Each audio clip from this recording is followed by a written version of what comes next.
Hello mga Meshiwap! So mga iba naman tayo pululuto. Mag-unboxing naman tayo ng ating mga nabudol online. Wow! So unahin natin to. Panglagay ko to sa sa bewang. Wait. Hindi ako kasi lagi ko sa hanggang likod ang hirap. Nataas, hindi natakpan yung bewang Syempre, kulay pink. Going to. Ito siya. Budol online.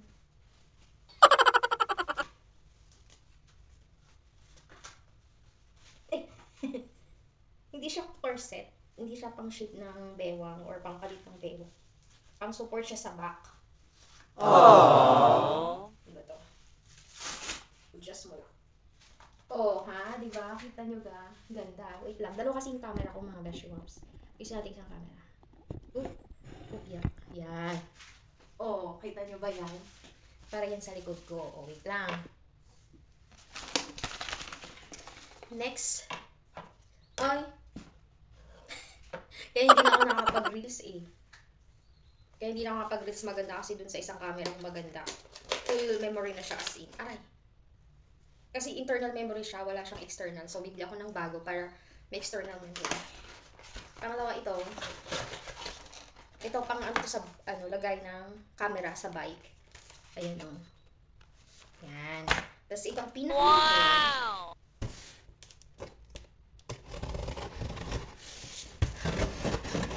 Nag-unboxing din tayo paminsan-minsan pag nakaluwang-luwang at alam kong wala na akong utang sa ibang tao. Pag may utang kasi ako, nahihiya ako yung bibili ako tapos i-flex ko tapos may utang pa ako sa kakilala ko. Ayoko nang ganun, nahihiya ako. Kasi syempre, hindi may utang pa siya sa akin. Priority ko kasi pag may utang ako, mabayaran muna bago luto. Minsan kahit walang matira sa akin pera, basta may pambayad, basta makabayad ako ng utang or palawagan. So ito naman, tara! Matagal ko na tong pangarap. Wow! Tagal ko na tong pangarap mga Beshiwaps, mga Beshidemos. Ayan o, ang laki niya, oh my gosh. Para pag nagbabike ako, makikita nyo na marunong na talaga ako magbike. Tsaka ito din, lagayin ito ng camera sa bike. Paano ba ito? Taas niya. Ganyan nga. Pang vlog-vlog, if ever matuloy akong umuwi ng Pilipinas. If matuloy ako, pero hindi, at least may gagawin ako dito. Kulang na lang cellphone, so pag-iipunan ko pa yung cellphone. Lord! Taran! Ganon. Ayan yung camera. Saan? Na-assemble ko na siya.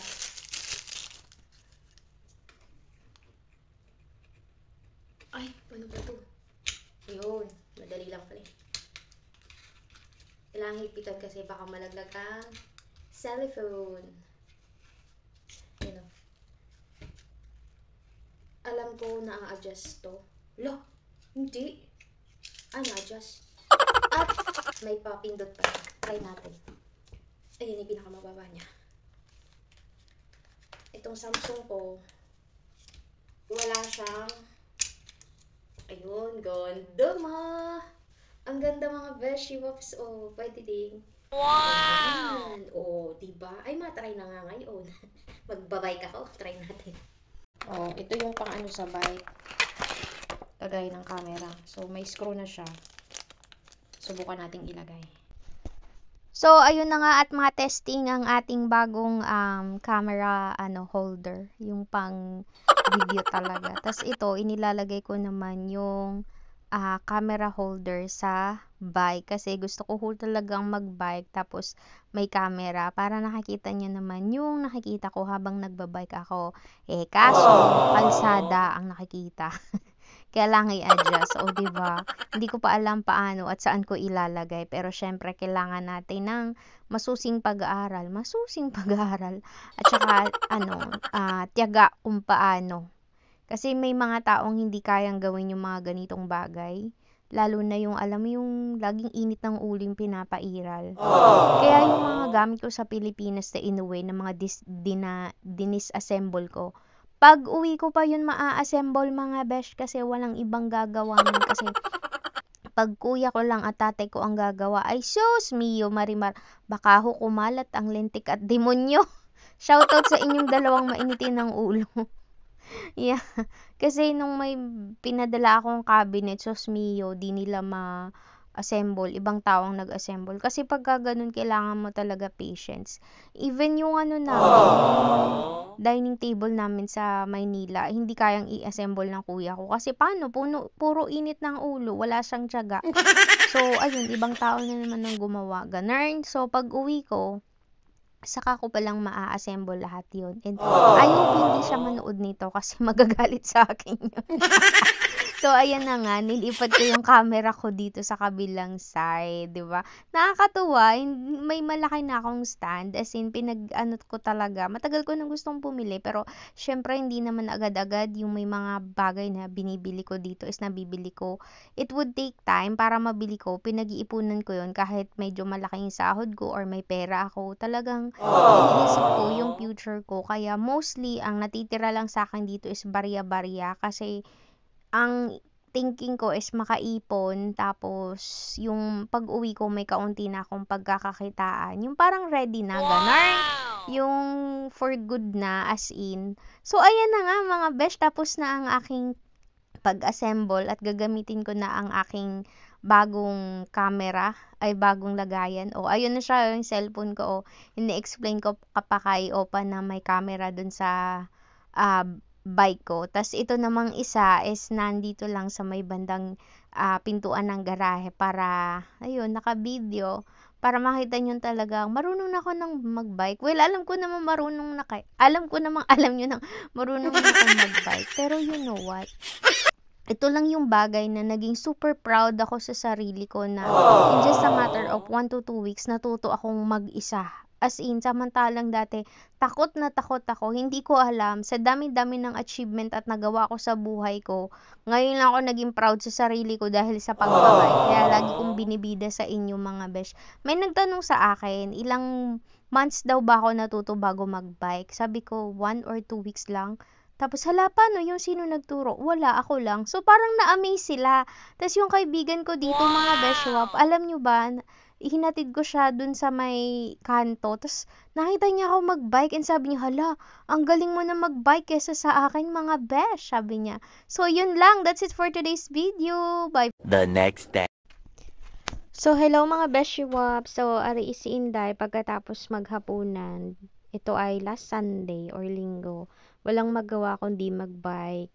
Ayan. So, nagbike ako kasi ayoko pang umakyat sa kwarto at humiga mga beshiwap. Ang pangit naman kasi yung pagkatapos mo kumain, hihiga ka agad. Wag ganun. So, ito, nagbike-bike ako. At ako'y pakiramdam ko ay inatamad magbike sa village. Kaya di nila ako nagpaikot-ikot. At ayun, muntik nang mabangga sa mga bulaklak ni Opa. O, kita nyo ba? Adi yan ang tawa ko sa sarili ko.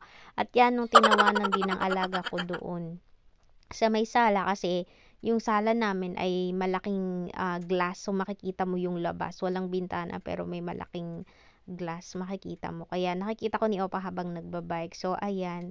Bike lang si Inday, di nilang. Hindi ko alam kung bakit medyo tinatamad ako for the whole week. Pansin nyo, wala akong masyadong luto-luto. Kung may na-upload man akong luto, mga nakangaraang araw is last week pa yon kasi ang dami kong video. So, hindi rin kasi kumakain ng maayos yung alaga ko. Gusto niya is yung soup-soup lang or bread or egg. Yun lang yung gusto niyang kainin for now. Parang last week, twice lang kaming kumain ng rice.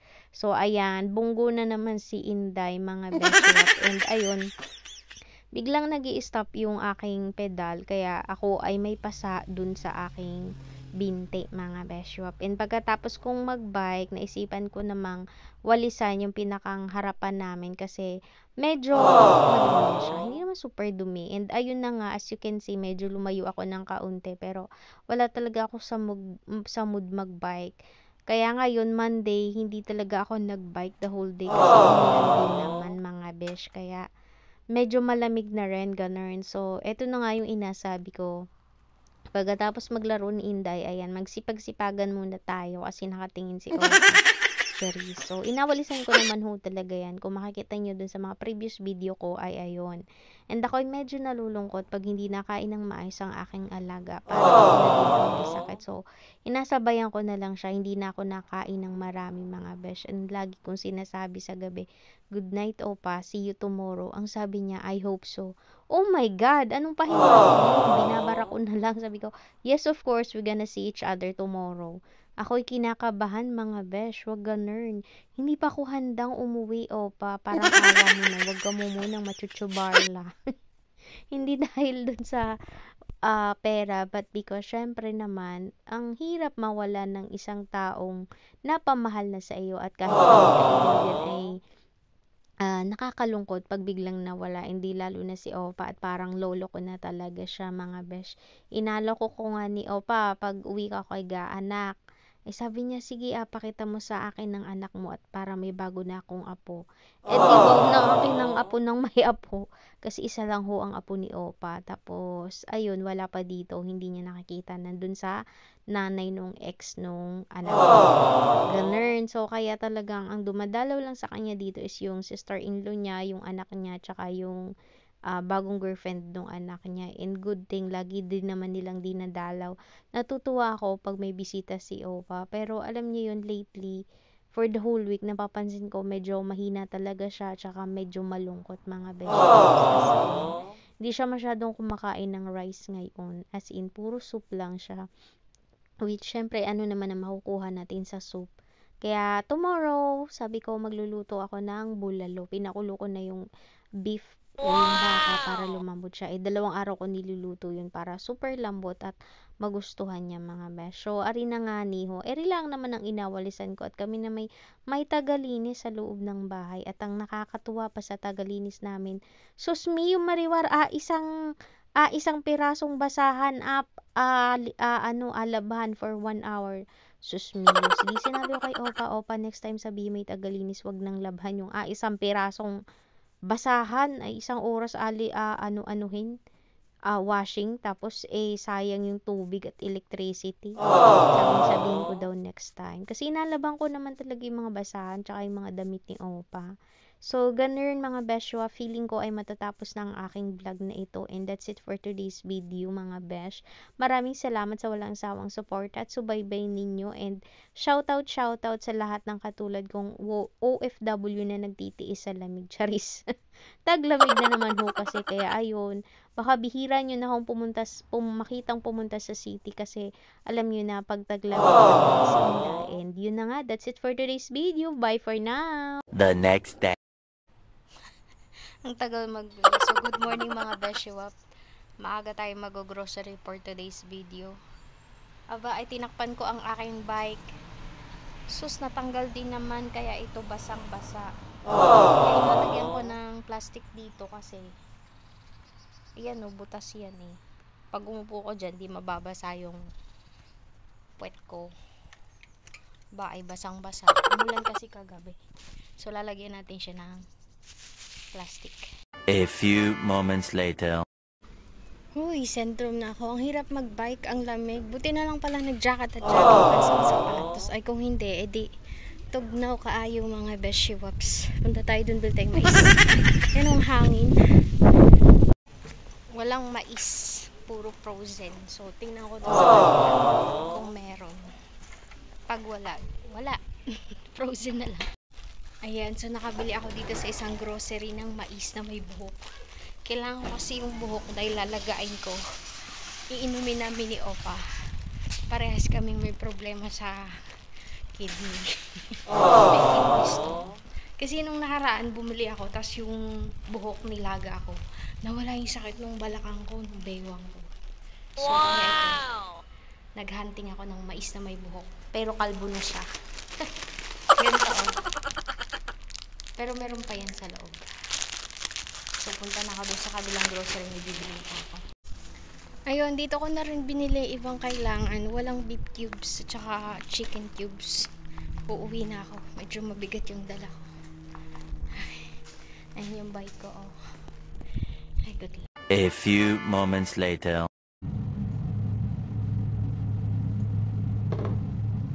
Napagod ako mga besyo. beshops, dito lang sa So, ito na nga yung mais na nabili ko. Lalagayin ko siya as is. Hugasan ko lang, sa lagayin ko ng ganito. Kasi yung buhok ng mais, lalagayin ko dapat para inumin namin ni Opa yung pinaglagaan. Kasi good yun sa kidney. Tsaka yung banaba, good din yun. Tapos wala namang banaba dito, kaya ito na lang nahanap ko. Lalagayin ko na mga besh. Pinost ko kasi pumasok si Opa. Inalo ko, sabi ko mag-hi ka sa vlog ko. Naka-post naman. Niya, okay, hi. So, hugasan ko muna bago ilagay. Alam niyo ba mga beshwap, ang mais dito napakadaling lagain. 15 to 20 minutes lang ang luto na siya. Ganun. Kahit yung kahit hindi frozen, kahit ganito. Pero ito siguro mga 45 minutes kasi may balat. And makuwento ko nga pala sa inyo, nung unang panahon, charis! Nung ako ay mga 3 to 4 or 5 years old, sa probinsya kami nakatira. Kung nasa inyo nanay tatay ko, sa bundok. Tapos may malawak kaming maisan. Tapos sa sobrang dami naming mais, yung kuya akong dalawa, natutulog sila sa ibabaw ng mais. Kasi ang bahay namin doon ay kubo lang. So ganun kami kayaman dati sa mais. Mais, kamote, sitaw, okra, talong, lahat. Kasi magaling pa saka or magtanim yung tatay ko. Ganun. So, kaya hindi ho ako lumaki nung bata pa ako, mga 5 years old or 6 years old. Yung malaking bilao, malaking palanggana, nakapatong sa ulo ko, naglalako kami ng nanay ko. Nilalakad lang namin papunta sa kabilang barangay. Eh pag sinabi mong kabilang barangay sa probinsya, eh napakalayo, mga 2 to 3 or 5 kilometers, ganun ho kalayo sa mga ganyan. Eh hindi ho ako tumangkad. Kahit anong kain ko ng star margarine, ganun. Wala lang maikwento ko lang kasi grabe yung hirap ko sa paghanap ng mais na yan. 2 grocery, 3 grocery yung pinuntahan ko, wala. So ayun, magluluto tayo ng bulalo at saka ng big pares at bibigyan ko sa ining. So, ayun lang. So, tingnan lang natin maluto ang ating mais. Later. So, ayun mga beshop, nakalimutan ko yung pechay para sa bulalo, kaya babalik ako hanggat di pa umuulan. And napakalakas ng hangin. Mag-autumn na kasi mga besh. At ayun na nga mga beshop, naghahanap din ako ng beef cubes at chicken cubes. Nakabili na ako ng pechay. Ang tagal kong hanapin yung section ng mga bulyon. Bulyon kasi ang tawag dito nun. Hindi ko makita-kita. My goodness, hanap ako ng hanap. Doon lang pala sa corner, my God. Para akong tanga hanap man din dito. So, inapakita ko na lang ano yung mga dapat mabibili ninyo. Tapos, after few minutes, ari na. Ganun po pala, yung resibo ay atapat mo dun sa may scanner para makalabas ka. And that's it for today's video mga besh. Bye for now! The next day. So, ito mga beshwap, umpisa na ng taglamig, autumn na or taglagas. Ito na, umpisa na rin ng aking sakit. Sa ko pagising ko. Pero no choice, kailangan ko pa rin magtrabaho. And ngayon, lugaw ko para gumanda na yung pakiramdam ko. Hindi pwedeng magkasakit kasi magde-day off ako ng Sabado. Hindi ako makagala pag hindi ako gumala. Si Opa naman, ang kakainin lang niya ay tinapay at egg. So, bababa na ako. Nagpaalam ako kanina na iidlip ako pero di naman ako nakatulog. Ang sama-sama ng pakiramdam ko. Yung gusto ko lang humiga, ang sakit ng katawan ko. Di ko alam bakit. So, hello mga beshwa. Pasensya na at ilang araw akong walang upload. 2 araw yata dahil masama pa rin ang aking pakiramdam hanggang ngayon. So, ganun rin ang buhay abroad. Kahit masama ang pakiramdam mo, kailangan mo pa rin magtrabaho.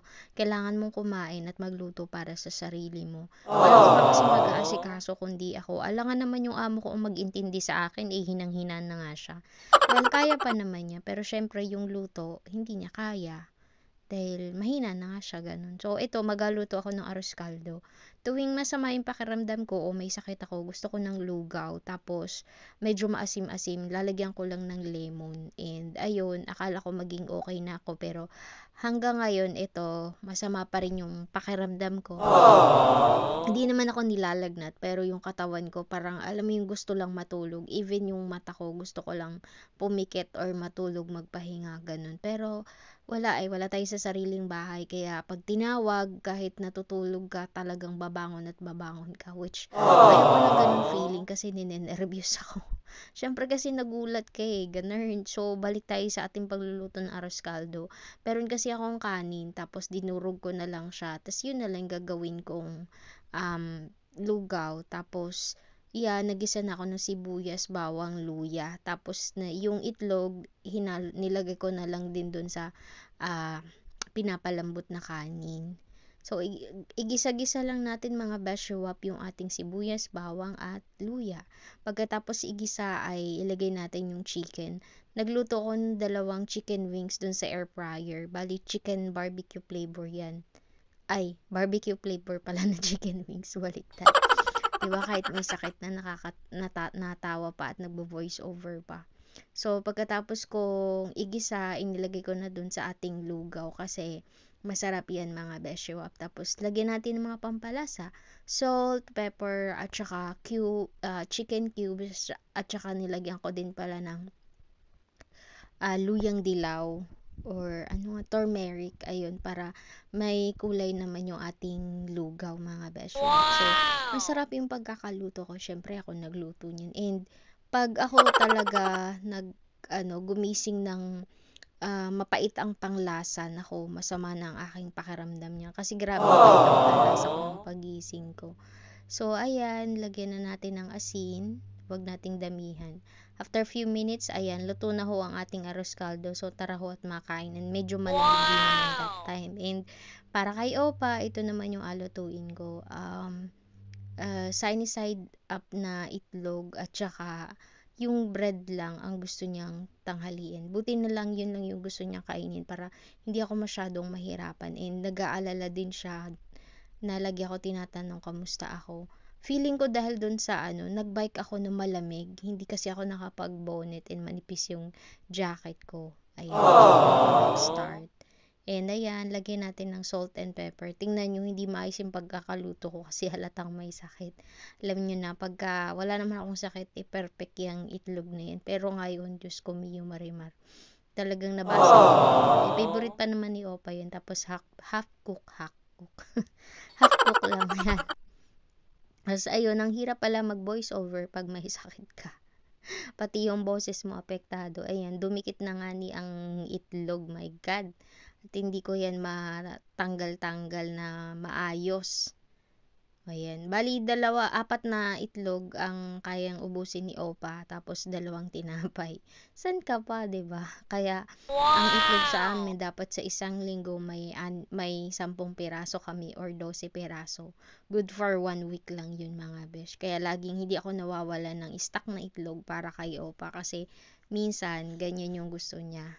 So, madali lang naman lutuin. And after few minutes, arin na nga ho ang aming tanghalian. Lugaw for me and kay Opa ay itlog and bread. So, yun lang mga besh. Later.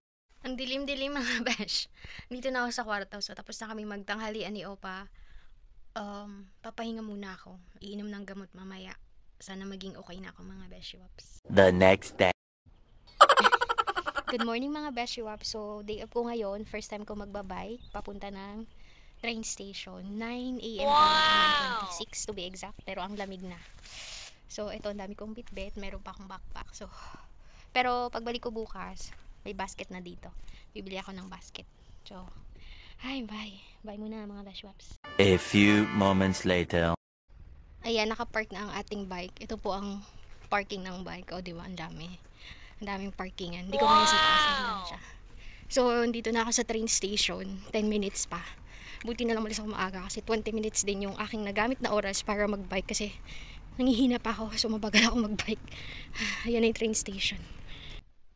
Ayun ho, at nakasakay na ako ng train at maganda ang weather for today or for this weekend mga beshiwap. Even Sunday is napakaganda din ng weather. At ayan, tingnan nyo naman at maliwanag na maliwanag ang langit mga beshiwap. Napakagandang pagmasdan lalo na pag kayo ay nagbabiyahe tas ganito yung sasakyan ninyo. Walang ka-traffic at napakarami palang maisdini mga beshiwap. Siguro mga next month ay pwede na yung harvestin nila mga best. Nila, hindi ako. Magta-transfer na ako ng train sa kabila. Doon, pupunta ako. Tatawid ako doon sa taas. 1 hour later. Ayun, nakarating na ako sa city mga beshiwaps. Pupunta ako ng Central kasi hindi ako sa Central bumaba. Dito ako sa isang train station. Dadaanan ko si Ining, may kukuhain ako sa kanya. Tsaka antayin ko sila Tita Cora kasi magsimba kami. Ayun, nag-aantay ako dito sa Starbucks. Nandito ko sila Tita Cora. Kasama ko magsisimba and may papakita ko sa inyo. Ginawan ako ni Ining ng mga panglamig. Ito, sa liig. Ito naman bonnet. Ang ganda.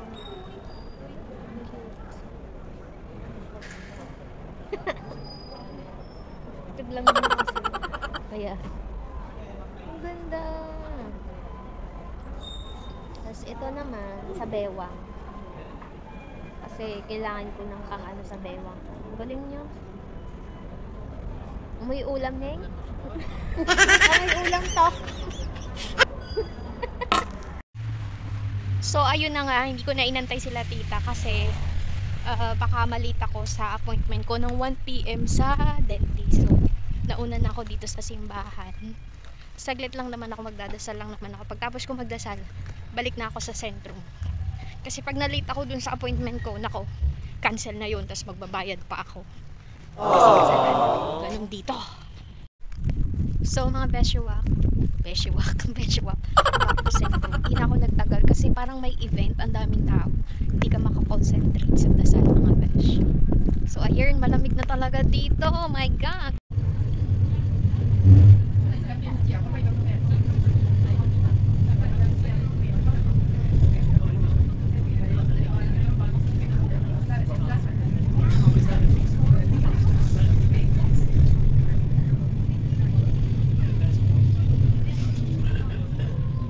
Later. Ay, natapos ng aking dentist appointment mga beshiwaps at masakit. Dumudugo-dugo pa. Ito na yung sinasabing nasaktan ka na pero nagbayad ka pa. Pero nyo ba naman 5 years nang hindi nalinis kaya ganito. Nakakaloka. Ang sakit sobra. Lalong sumakit, my god. The next day. Biglang kumulimlim. Kanina maaraw pero medyo malamig yung hangin. Yan. So indication na malapit na talaga ang tag-ulan. Ay, tag-ulan. Taglagas.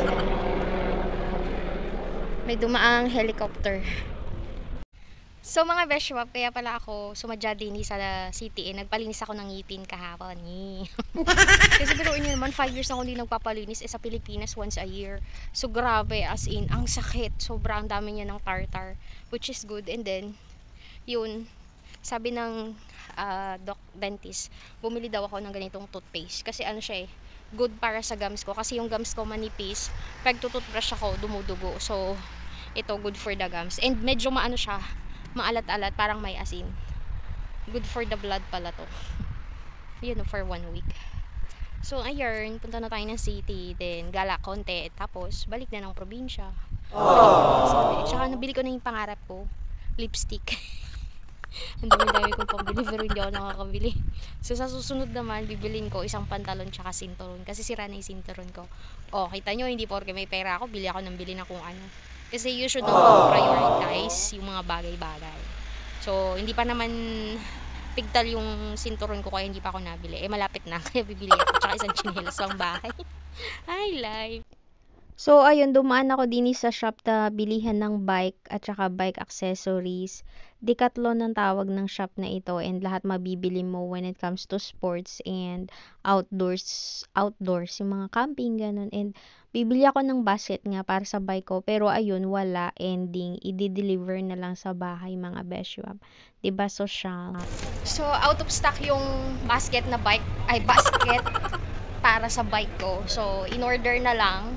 And in-order ko na lang siya, binayaran ko na, i-deliver na lang sa Tuesday. So ngayon, wala akong gagawin, gala-gala muna dito sa sentrum.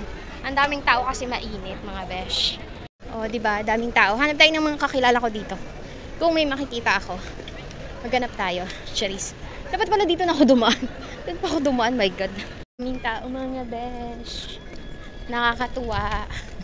Mamaya pagdating sa probinsya, wala nang tao. Ito tayo sa Primark. Bili tayo ng belt. So tapos na mag-window shopping si Inday, nakabili ng sinturon at isang damit. Ito tayo dun sa bilihan ng anong bibilin ko nga ni ay? Bibili ako ng toothpaste ko at saka ng hapunan ko kasi papunta na tayo sa train station mga beshwaps. So dito ako sasakay at wala pa ang aking train. 4:09 pa mga beshwaps. Nandito na ako sa Central Station. Ayun, habang nag-aantay umandar yung train mga beshwap, kasi medyo maaga pa ako nakapasok dun sa train. And pwede naman na pumasok sa loob habang inaantay umalis kasi may oras yan. Hindi yan inaantay na mapuno. Kumain na ako and yan palagi yung binibili kong hapunan ko kasi gusto ko pagdating ng bahay is magliligpit na lang ako ng grocery tapos ayun, maglilinis ng katawan tapos matutulog at hihiga na. Ayoko na magluto and ayoko na kumain kasi si Opa nakakain na yun ng hapunan niya. Sobrang kapal pagdating mo sa kakapal na magluluto. Alam mo yung pagod ka na tas gutom ka pa. Kaya ayan, bumibili na lang talaga ako ng makakain ko sa biyahe kasi pwede naman kumain. And ayun, naubos ko naman siya and first time kong tumayo or pumuesto dito sa my left side kasi lagi akong sa my right side. So, mas maganda pala din sa my right side kasi makita mo yung mga sasakyan. 1 hour later. Ayan, ito na ang aking bike. So, wala akong basket. I-deliver pa sa Tuesday. Paano ko kaya tayo uwi? Tapos mag-grocery pa ako. Oh my God. A few moments later. Mga beshwap, nag-bike ako mula sa grocery hanggang dito. Itutulak ko na lang pabahay. Hindi ko na kaya. Ang bigat ng grocery. Wala pa kasi yung basket. Paakyat dito. Ang hirap.